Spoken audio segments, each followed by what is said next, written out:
سامانی ئاژەڵ و پەلەوەری لە هەرێمی کوردستان ساڵ لە دوای ساڵ گەشەکردنی زیاتر بەخۆیەوە دەبینێن. چەندین پرۆژە هەن کە لە ماوەی تەمەنی کابینەی نوێمدا دامەزراون، ئێستا بەرهەمەکانیان دەخرێتە بازاڕەکانەوە، نەک خواستی ناوخۆیی بگرە بەشێک لە خواستی پارێزگاکانی خوار و ناوڕاستی عێراقیش پڕ دەکەنەوە. بەڵام جارێکی تر کێشە و گرفت بۆ بەرهەمی ناوخۆیی لە هەرێمی کوردستان دروست دەبێت بەوەی کە ڕێگای پێنادرێت چێتە پارێزگاکانی خوار و ناوڕاستی عێراق. ئەمەش بۆتە زیانێکی زۆر بۆ خاوەن پرۆژەکان کە زیانەکانیان بە ملیۆنان دۆلار دەخەملێنرێ. لە ئابوژانەوەی ئەم جارەدا بە دوواداچوون بۆ ئەم بابەتە دەکەم. نووسراوێکی دەستەی گشتی گومرگی عێراقا کە بۆ سەرجەم دەواازە سنووریەکانی هەرێمی کوردستان و عێراق نێردراوە. ڕێنمایی نوێی گومرگی تایبەت بە بەرهەمە خۆراکیەکانی تێدایە. لەلایەک بە بیانووی ئەوەی بەرهەمەکانی هەرێمی کوردستان تێکەڵی بەرهەمی هاوردە دەکرێت، ڕێگای پێنادرێت چێتە پارێزیەکانی خوار و ناوڕاستی عێراق. لەلایەکی دیکە بۆ ئەوەی دژایەتی هەرێمی کوردستان بکە ئامادەیە بە ڕێژەی 105 تا 110 باج لەسەر بەرهەمی هاوردە هەڵبگرێت بۆ بازرگانانی عێراق بۆ ئەوەی لە دەرەوە بەرهەمەکانیان هاوردە بکەن. کۆگایەکی سارخانەی پرۆژەی مریشکی خواردنە دەیان تۆن مریشکی بەستووی تێدایە کە دەبوو بناردرایە بۆ پارێزگاکانی عێراق، بەڵام بەهۆی ڕێگریەکانەوە ئێستا لە کۆگاکاندا دانراوە و ناتوانێت لە بازاڕەکاندا ساخت بکاتەوە. ئەمەش زیانێکی زۆری لە خاوەن پرۆژەکان داوە.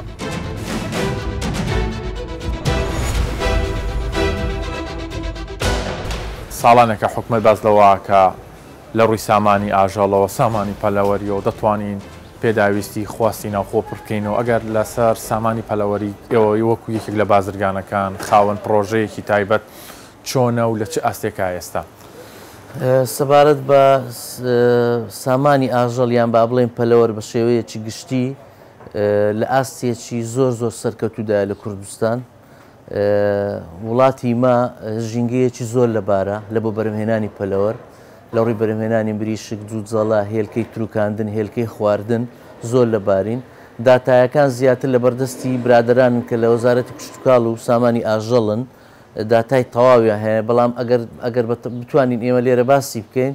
بەڵێ کوردستان گەیشتۆتە خۆبژێوی زۆر بە احتیادی. ئەمن لە چەند مقابلی تریش ئەو شتم باس کردیا. کوردستان لە ئاستی خۆبژێوی زۆر بە احتیادی و دەتوانی هەناردەی شارەکانی ناوەڕاست و خوار و عێراق بکە بە دەلیلی وەش کە ئەو بەرهەمانی لە کوردستان دێنە بەرهەم چەند داواکراون لە شارەکانی ناوەڕاست و خوار و عێراق. خواستی زۆر لەسەر و زۆر حەز لەو بەرهەمانە دەکەن کە لە کوردستان دێنە بەرهەم. بەڕاستی چووکە بەرهەمەکان لە ڕووی کوالیتیەوە زۆر لە ئاستێکی بەرزدان. باشە شتێک هەیە لە لای کڕیار بە شێوەیەکی گشتی لەسەر هەر کاڵاو بەرهەمێک هەمیشە بە دوای بەرهەمێکی باشە بە نرخێکی گونجاوە ئاگەڕێت. بۆچی بەرهەمی ناوخۆی تا یاسا نەیتوانیوە چێبڕچێ لەگەڵ بەرهەمی هاوردەیە بکە؟ چێبڕچەیەکە لە ڕووی کوالیتیەوە باسمان کرد تازە ئەستەما هیچ بەرهەمێکی هاوردە بتوانانی چێبڕچێ لەگەڵ بەرهەمی ناوخۆ بکە. بەڵام لە ڕووی نرخەوە لەبەرەوەی لە وڵاتانی دراوسێ پشتیوانی بەرهەمهێنەر دەکرێت و پشتیوانی ئەو کەسانە دەکرێن کە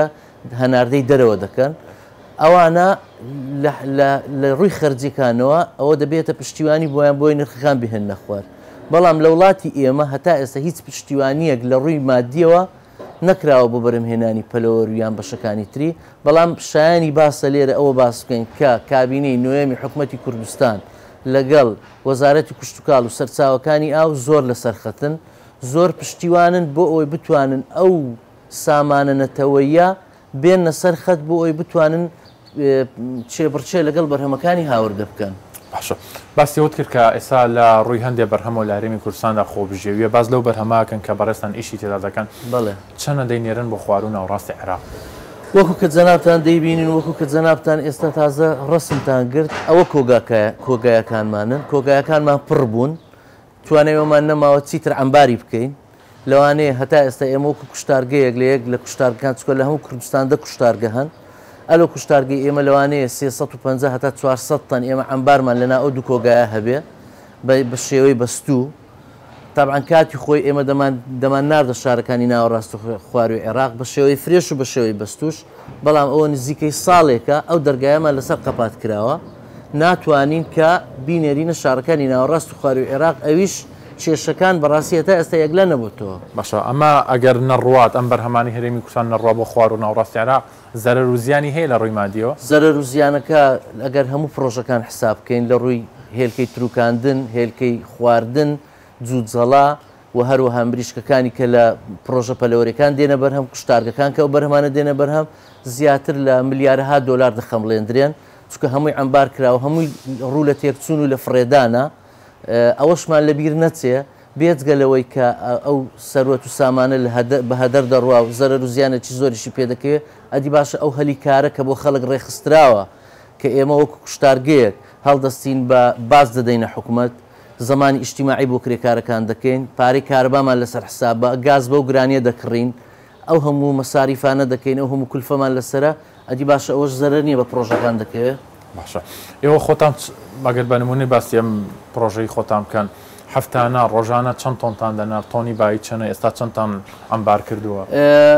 کاتی خۆی سعرێک بوو ئێستا سعرێکی ترە چکە خۆت دەزانی جیهانی ئەو سعرانە گۆڕانکاری بەسەردەهات بەڵام ئێمە بەلایکەمەوە هەموو هەفتەیەک 3000 بەرهەمی فرێشمان دەناردە شارەکانی ناوەڕاست و خواری و عێراق لە بەرەوەی فرێشەکە بۆ 72 سعات بەرهەم دێ بەڵام بە شێوەی ئەو بەستراوەکە ئێستا دەیبینن ئەو بەستراوە ئێمە هیچ کاتێک ئەمبارەکانمان نەدەگەیشتە حاڵەتی پڕبوون هیچ کاتێک 350 تەن و 400 تەنمان لە ئەمبارەکاندا خەزن نەدەکران لەبەر ئەوەی بەلایکەمەوە هەموو هەفتەیەک 50 تەن هەتا 100 تەن ئێمە دەمانتوانی باریکەین و هەناردەی شارەکانی ناوەڕاست و خواری و عێراق بکەین بەڵام لێرە دەمەوێت شتێکی تر بە جەنابەت بڵێم بۆ خۆی لە وڵات لە شارەکانی خۆشمان خۆ دەبێ بەستوش هەر سرف بکرێ و خەڵک بیخوا بەڵام ئێمە کێشەیەکی گرنگترمانەیە کێشەکەش ئەوەیە کە هاوردە مەجای بەرهەمی ناوەخۆنادا هاوردە کۆنتترۆلی بازارەکانی کردووە ئەگەر ئەو هاوردەیە بازێکی زۆر قوسی نەخرێتە سەر بۆ ئەوەی ڕکابەری بەرهەمەکانی ناوەخۆ نەبکە اینجا ئێمە دەتوانین بەو نرخانە بتوانین بینێرینە بازارەکان. پرۆژەکانی سامانی ئاژەڵ لە تەمەنی کابینەی نۆیەم پەلەوەری گۆشت 1454 پرۆژە هێزی کار 2470 مریشکی هێلکەی خواردن 22 پرۆژە هێزی کار 252 دایکانەی جوجەڵەی گۆشت 14 پرۆژە هێزی کار 150 پرۆژەی نەژادی پەلەوەر 1 پرۆژە هێزی کار 25 هەڵهێنەری پەلەوەر 53 پرۆژە هێزی کار 120 پرۆژەیەکی دیکە بەسەر دەکەمەوە کە لەسەر ئاستی عێراق هاوشێوەی نییە و لە تەمەنی کابینەی نۆیەم دامەزراوە تێچووی پرۆژەکە ملیۆنان دۆلارە بەڵام ئەم پرۆژەیەش هاوشێوەی پرۆژەکانی دیکە تووشی زیان دەبێت بە کوتەی خاوەنەکەی بێت ئەوان هێلکەی دایکانە بەرهەم دەهێنن ماوەی بەسەرچوونەکەشی دیاریکراوە ئەگەر لە بازارەکان ساغ نەبێتەوە ئەوە مەجبور دەبن فڕی بدان.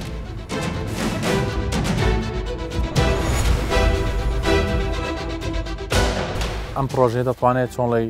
خواست و پێداویستی لە هەرێمی کوردستانە پڕکاتەوە سەبارەت بەم بەرهەمی هێلکەیە؟ ئێمە پرۆژەی ڕۆسەر پرۆژەی دایکانەی هێلکەی خواردنە کە لە ساڵی 2021 لە کابینەی نوێم دامەزراین کە یەکەم پرۆژێ لەسەر ئاستی هەرێمی کوردستان و عێراق کە وزەی هێلکەمان لە ساڵێکدا 24 ملیۆن هێلکەیە لە ساڵێکدا ئەوە یەکەم بەرهەممانە کە لە 2021 کە دامەزراین کە ئێستا کە تەختیەی دەتوانین بڵین کە کوردستان و باشووری عێراقیش دابین بکەین لە هێلکەی دایکانی هێلکەی خواردن. زۆر باشە. ئێستا بەرهەمەکانتان هەر بۆ هەرێمی کوردستان یاخود دەینێرن بۆ پارێزگاکانی خوار و ناوەڕاستی عێراق؟ نەخێر بەرهەمەکانی ئێمە بۆ کوردستان و باشووری خوار و عێراقیشە کە دەتوانین بڵێن ئێمە پرۆژەیەکین لەسەر ئاستی کوردستان و عێراق. باشە سەبارەت بەوەی کە ئێستا لێرە و لەوێ دەڵێن ڕێگری لە بەرهەمی ناوخۆی هەرێمی کوردستان دەکرێت بۆی کە بچێتە پارێزەکانی خوار و ناوەڕاستی عێراق کێشەکە لە کوێدا کێشە لە بەرهەمەکانتانایە کێشە لە چیایە؟ بەخۆی نزیکەی 20 ڕۆژێک دەبێت بڕیارێک دەرچوو لە وەزارەتی زراعە و عملیاتی مشتەرەکەی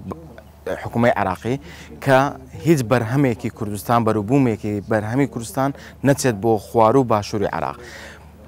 سببەکە پێدەچێت سببێکی سیاسی بێت ئایا سببێکی ئەوە نییە، بەڵام بەرهەمەکان دیارن لە کوردستان پرۆژەکان بۆ 2-3 ساڵی ئەخیری بژانەوەیەکی تەواو لە بواری بەرهەمهێنانی کوشتتوکاڵی لە کوردستان بەرەو پێشچوو ڕۆژانە بەرەو پێشچوونمەکانمان زیاترە. ئەی هەندێک جار گلەی و گازندەی ئەوە لێەوە دەکرێت کە بەرهەمی هاوردە تێکەڵاوی ئەم بەرهەمە ناوخۆیانە دەکرێت و ئەنج دەینێرن بۆ عێراق. داوا دەکەین لێژنەیەکدا بمەزرێت لە وەزارەتی کوشتتوکاڵی عراق و وەزارەت کوشتتوکاڵی کوردستان کە سەردانی پرۆژەکان بکەن و بە چاوی خۆیان بەرهەمەکان ببینن کە چۆن لە یەکەم ڕۆژی پەروەردەکردنەوە تاوەکو و فرۆشتنەکە چاودێریەکی دابنێن. باش ئێستا ئەوە چی لەم بەرهەمە دەکەن؟ ئەو بەرهەمە ئێستا بە چاوی خۆتان دەیبینن کە بۆ ماوەی 20 ڕۆژ ئێمە ناتوانین بیفرۆشین، ناچارین بە شکاندن و بە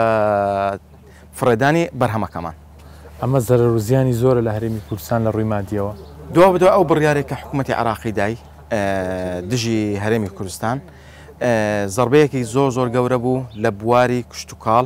لە هەرێمی کوردستان کە خەسارەکەی دیاری ناکرێت بە $100 ملیۆن بە خلال ئەو مدە کەمەی. ئایا لە خوار و ناوڕاستی عێراق خواستەیە بۆ ئەم بەرهەمانی هەرێمی کوردستان؟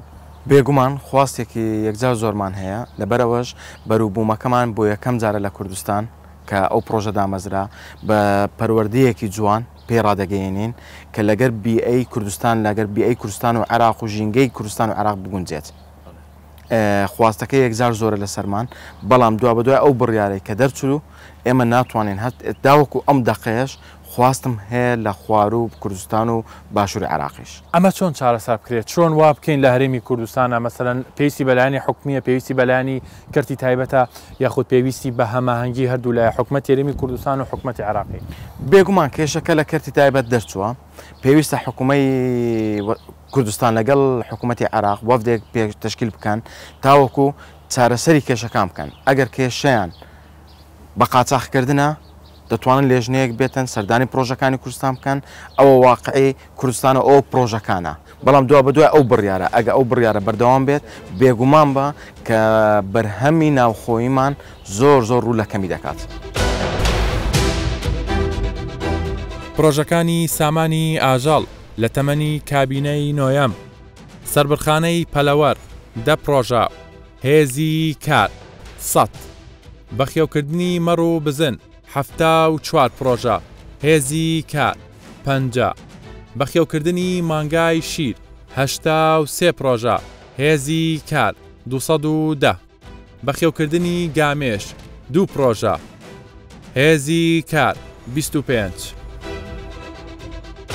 ئەوەی تایبەت بە هاوکاری و پاڵپشتی لایەنی پەیوەندیدار بێت کە وەزارەتی کوشتتوکاڵە قەدەغەی لەسەر بەرهەمی هاوردەداناوە وەک پاڵپشتیەک بۆ بەرهەمی ناوخۆ، بەڵام هێشتا لێرە و لەوێ بەرهەمی هاوردە دەبینرێت لە بازاڕەکانەوە لەلایەکەوە هاوڵاتیان خوازیاری ئەوان کە بەرهەمی ناوخۆیی بکڕن و فرۆشیارانیش دەڵێن ئێمە بە پێی خواستی هاوڵاتیان بەرهەمەکان دەهێنین.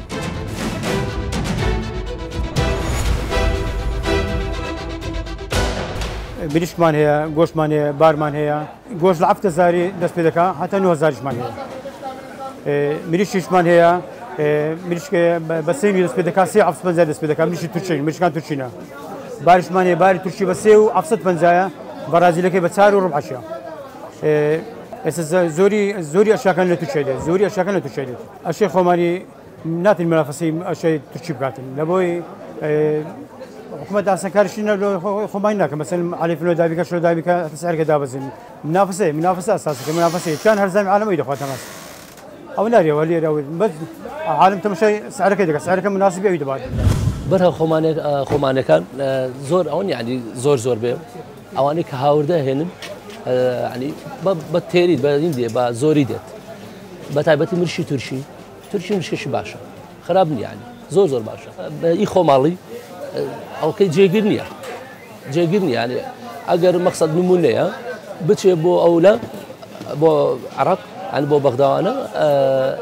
ئەوەکو تورکی نیە، تورکی سعرەکەی محدودە، جار $100 $200 گرانە بێ، بەس ئی خۆمانە نە خۆمانە ینی ئەگە بچێتە دەرەوە گرانترە بێت گرانترە بێ و سعرەکانی گۆڕێ بەس تورکی وانە تورکی وانی بەرهەمی هاوڕ دەکرا وانە ئەوانەی بەرەمی ناوخۆین ئیتیمامی پێ بدرێ ئەوانەی چێلگەکانیان هەیە بۆی یارمەتیان بدرێ باشە بۆی هەم خەڵکەکە سوودی لێ بینی هەم ئەوانش کەشت دەکەن ئەوان گران دەبێ خەڵکی ئەو خەڵکی دەیکڕێ یعنی سوودی پێ ناگا ئەوە زەرمەند دەبی هیوادارم ئەو کەسانەی شتیش گران دەکەن لە حاڵەتێکا کە ئیقبارێکی ناخۆشەیە عقوبەی تون بدرێن چکو دەبینم ئەمن بۆ خۆم چومشتم کڕی پرسیارم کرد کاکە گیان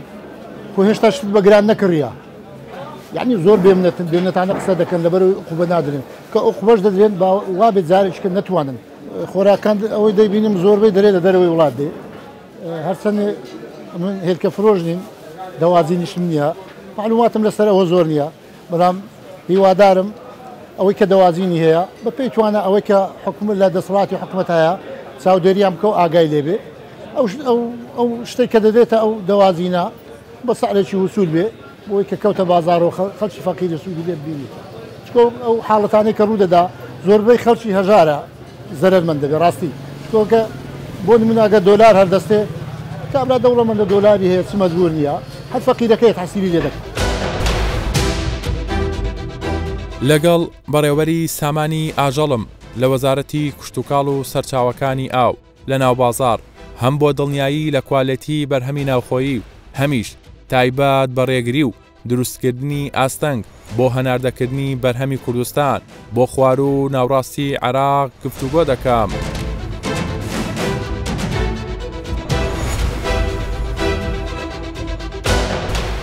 ئاستی بەرهەمی ناوخۆیی چۆنە چ گۆڕانکارێکی بەسەرا هاتووە ئەمە هیچە بوو لە دروشمەکانی کابینەی نوێم کە دەیوێت گرنگی بە بەرهەمی ناوخۆ دەدەین باسی سامانی ئاژەڵەکەین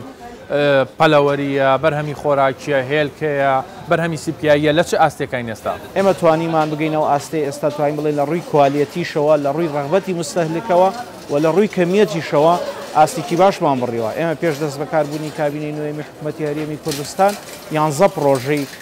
بەرهەمهێنانی هێلکەی خواردنمان هەبوو بەڵام ئێستا پرۆژە مۆڵەتدارەکان ئەوانەی لا ئێمە مۆڵەتی ئاماگرتووە بوون بە 20 پرۆژە ئەکامە ئەگەر دیقەتی ژمارەکان بدەین بەرەو پێشچوونێکی زۆر باشە وەکو ڕێژەی پرۆژەکان و بابەتی کوالێتەکەش باس کرد ئاستێکی باشی بڕێ و گەشتۆتە قۆناغێ جگەلەوە 26 پرۆژەی دیکەی بواری هێلکەی خواردن لە بواری دابەزراندنان و لە بواری ئەوەیان کە ڕێکارەکانی دروستکردن و دامەزراندنیان لەسەر جێبەجێ بکرێت لە بواری پەلەوەری گۆشتە بە هەمان شێوە تەتەورێکی زۆر باشە ئێستا لە هەرێمی کوردستانە 1754 پرۆژەمان هەیە و 910 پرۆژەش لە بواری دامەزراندنان کە ڕێکاری یاساییان بڕیۆ ئامادەن بۆی کە دامەزرێن. ئێستا لە سامانی ئاژەڵا بەگشتی بە هەموو بەشەکانیەوە لە چه بەرهەمێکا گەشتونەتە خۆبژێوی و ئامادەی ئەومان تایە هەناردەی بکەین. ئێمە لە هەرێمی کوردستانە ساڵانە بەلای کەمی ئەتوانین حدودی 220,000 تەن گۆشتی مریشک بەرهەم بهێنی لە کاتێک هەرێمی کوردستان پێویستی بە 146,000 بۆ 147,000 تەن لە گۆشتی مریشک ئەگەر سیر بکەین یعنی زیادەیەکی زۆر هەیە لەو بەرهەمەیە و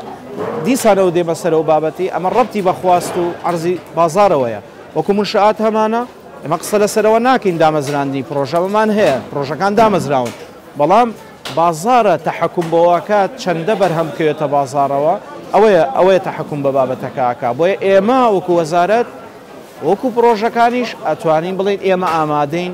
لە حاڵەتێکە ئەگەر تەنانەت یەک مریشکیش لە بازارەکانی هەرێمی کوردستانە نەبێت و ئەو ڕێژە هێلکە قاچاغش کە بە جۆرێ لە جۆرەکان هەن ئەگەوەش نەمێنێ ئەمە توانین تەختی خواستی ناوخۆ بکەین لەم بەرهەمەیە. کاک فیراز من هەر لەم بەرنامەیە لەگەڵ کۆمەڵێک بازرگانەوەی کە خاوەن پرۆژەن لە سامانی ئاژەڵا قسەم لەگەڵا کردوون ئەوان دڵنیای ئەوادەن جگەلەوەی کە بەشێک لە خواستی ناوخۆ بڕەکەن و ئامادەی وەشیان تایە بینێرنە دەرەوە بەڵام کێشە و گرفت دروستە بێت بۆ پارێزیەکانی خواردن و ناوڕاستی عێراق ئێوە لایەنێکی پەیوەندیدارن ئەمە چۆنڵی ساڵانەم کێشەیە سەر هەڵەداتەوە بۆ هەوڵی ئەو نادەن ئەم بەرهەمە ناوخۆیانی لە هەرێمی کوردستانە زیادەیە بچێتە پارێزیەکانی خواردن و ناوڕاستی عێراق. پرسیارێکی زۆر جوانە بە حقیقەت هەر لە پرسیارەکەی جەنابتەوە بۆ ئێمە هەوڵ نادەین طبعاً جانبی تەزدی یان باڵێن ناردنی بەرهەم ئەو بەرهەمەی کە زیادە لە هەرێمی کوردستانە بۆ خواردن و ناوەڕاستی عێراق ئەوە وەزارەتی کشتتوکاڵی عێراقە و موسساتی حکومی عێراقا ڕێگە نادا بەرهەمەکانی هەرێمی کوردستان بچێتە ناوچەکانی خواردن و ناوەڕاستی عێراق بۆ ئەم بابەتە هەر لە هەنگاوی یەکەمی کە دەستیان کرد بە قەدەغەکردنی بەرهەمەکانی هەرێمی کوردستان ئێمە بە چەندین قۆناغ سەردانی وەزارەتی کشتتوکاڵی عێراقمان کرد قۆناغی یەکەم بە سەرۆکایەتی بە ڕێز وەزیری کشتتوکاڵی خۆمان چوین سەردانی بەغدامان کرد و لەگەڵیان دانیشتیمە دەرگای پرۆژەکانمان بۆ کردنەوە کە بێن حقیقەت و واقعی پرۆژەکانی هەرێمی کوردستان ببینن بۆ ئەوی دەرگاکان بکرێتەوە بەتاڵ نیژنەی ئەوان هاتن پرۆژەکانیان بینی تەنانەت سەرسام بوون بە ئاست و کوالێتی بەرهەمەکانی هەرێمی کوردستان چاوەڕێەوە بووینە و لیژنە بچێتەوە کێشەکان چارەسەر بکرێت بە کورتەکەی بە کۆمەڵی قۆناغ دیسانەوە وەزیری کشتتوکاڵی ئەوان هاتن پێشنگایەک ئەنجام درا لە بەغدا ئێمە مشارەکەمان کرد پاکێجێک ئیمزاکرا لەسەر ئاڵوگۆڕی بەرهەم لە نێوان هەرێمی کوردستان و ناوچەکانی خوار و ناوەڕاستی عێراق و بە پێشەوانەوە بەڵام هیچ یەک لەو بەڵێنانەی کە ئەواندایان جێبەجێیان نەکرد بۆچی بەرهەمی هەرێمی کوردستان ڕادەگیرێ ئەمەیە پرسیارەکە ئێوە وەزارەتی کشتتوکاڵ و سەرچاوەکانی ئەو چۆن پاڵپشتی لە بازرگانانی خۆمان و خاوەن پرۆژەکان دەکەن و هەنگاوە گرنگ و جدیەکان چییە کە ناوتانەوە بەڵێ طبعاً تایبەت بەو کێشانەی کە هەن ئەو ئاستەنگانی کە هەن کە باسمان کرد بابەتی بەغدا وەکو ئاماژەم پێدا دریخیمان نەکردو کارمان لەسەر کردو بە لیژانی تایبەتمەند ڕۆشتوین و دوای نەورۆزیش دیسانەوە نیازمان وایە بە لیژنەیەک سەردانی بەغدا بکەین بۆ چارەسەرکردنی کۆتایی ئەم بابەتە و لە لایەکی ترەوە دیسانەوە داوامان کردووە تەنانەت گەنمەشامیش باجی گومرگی لەسەر لا بچێت ئەمە وەکو وەکو هەنگاوێکی دیکان نووسراومان ئاڕاستەی ئەنجومەنی وەزیران کردەوە بۆی کە ئەو وەزارەتانەی کە کافیتریان هەیە یان خواردنگەیان هەیە یان کەرەستەی خۆراکی بەکارێنن چەشتخانەیان هەیە بۆ نمونە وەزارەتەکانی کار و کاروباری کۆمەڵایەتی وەزارەتی پێشمەرگە وەزارەتی تەندروستی بەرهەمی ناوخۆی بەکاربێنن ئەو وەزارەتانی کە ئاماژەم پێدا ئەو دام و دەستگا حکومیانی کە ئاماژەم پێدا پرۆژەکانی سامانی ئاژەڵ لە تەمەنی کابینەی نۆیەم قەڵەوکردنی گۆلەک 86 پرۆژە هێزی کات 395 قەڵەوکردنی بەرخ 7 پرۆژە هێزی کات دا بەخێوکردنی وشتر مل 1 پرۆژە هێزی کات دا دایکانەی هێلکەی خواردن 3 پرۆژە هێزی کات 90 سەرجەم پرۆژەکانی سامانی ئاژەڵ لە هەرێمی کوردستاندا 5847 هەلیکاریان ڕەخساندووە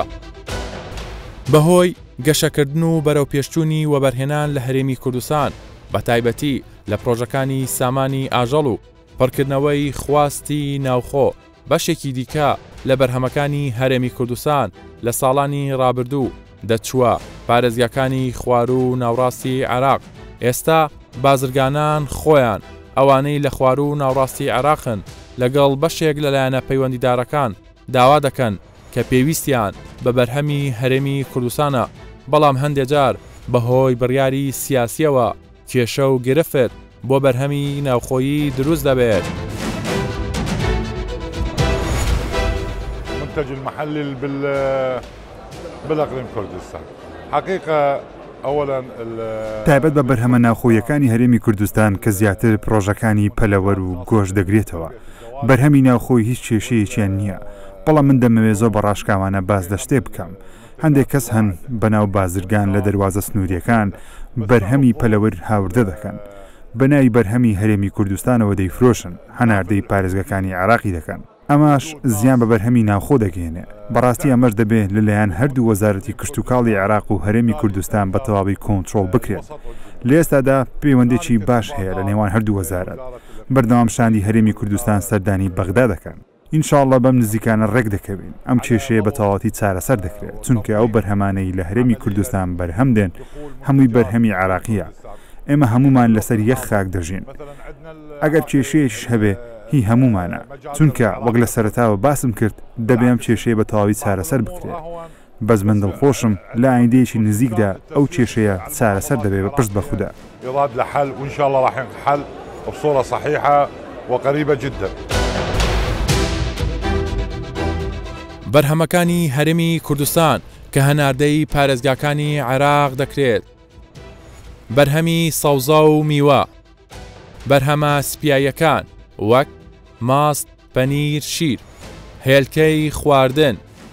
هێلکەی دایکانە، مریشکی فرێش، مریشکی بەستوو، ئاژەڵی گەورە و بچووکی زیندوو،